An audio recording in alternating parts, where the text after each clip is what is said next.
Liburan impian, pantai, buku, dan kentang goreng. Gue udah ngebayangin liburan ini selama berbulan-bulan. Pantai, buku, kentang goreng, gak ada deadline, gak ada email kerjaan, gak ada telepon dari klien. Cuma gue, ombak, dan cemilan. Pokoknya, liburan kali ini harus santai. Harus banget.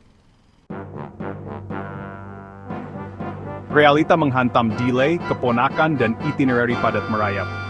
Ternyata, gue lupa satu hal penting, realita. Pesawat delay 3 jam.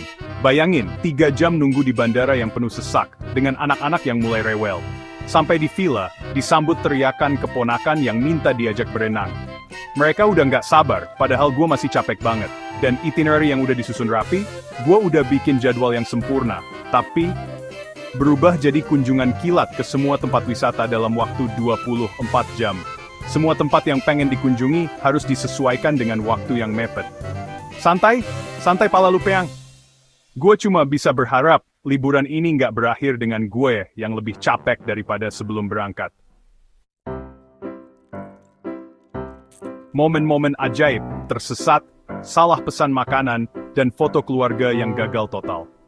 Liburan ini penuh dengan momen-momen ajaib. Setiap perjalanan pasti punya cerita uniknya sendiri, dan liburan kali ini benar-benar penuh dengan kejadian yang tak terduga. Dari awal, kami sudah merasakan ada yang berbeda, tersesat di hutan gara-gara ikutin Google Maps. Bayangkan, kami hanya ingin menikmati pemandangan alam, tapi malah berakhir di tengah hutan tanpa sinyal. Semua orang panik, tapi juga tertawa karena situasinya begitu konyol.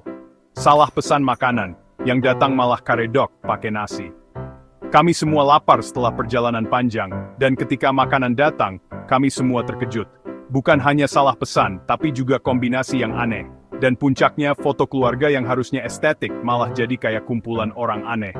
Kami berusaha mengambil foto yang sempurna, tapi angin kencang dan pose yang canggung membuat semuanya berantakan. Tapi entah kenapa, semua momen itu malah bikin ngakak. Setiap kali kami melihat kembali foto-foto dan video dari liburan ini, kami tidak bisa berhenti tertawa.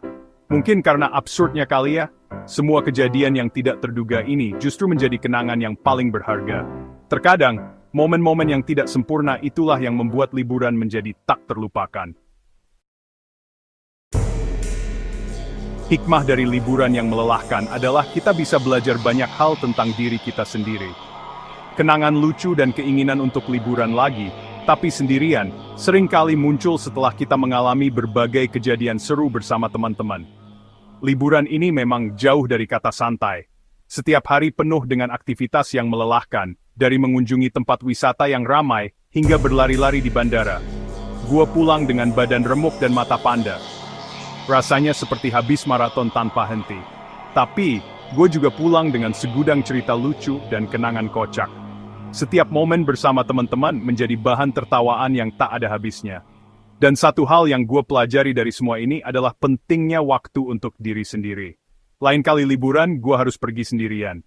Dengan begitu, gue bisa menikmati setiap momen tanpa terburu-buru dan benar-benar merasakan ketenangan. Kesimpulan, liburan itu seperti Indomie goreng. Ekspektasinya kenikmatan yang hakiki. Realitanya, kadang kurang bumbu, kadang kepedesan, kadang bumbunya nggak tercampur rata. Tapi tetap aja kita selalu nambah lagi dan lagi. Karena seberantakan apapun liburannya, tetap aja lebih mending daripada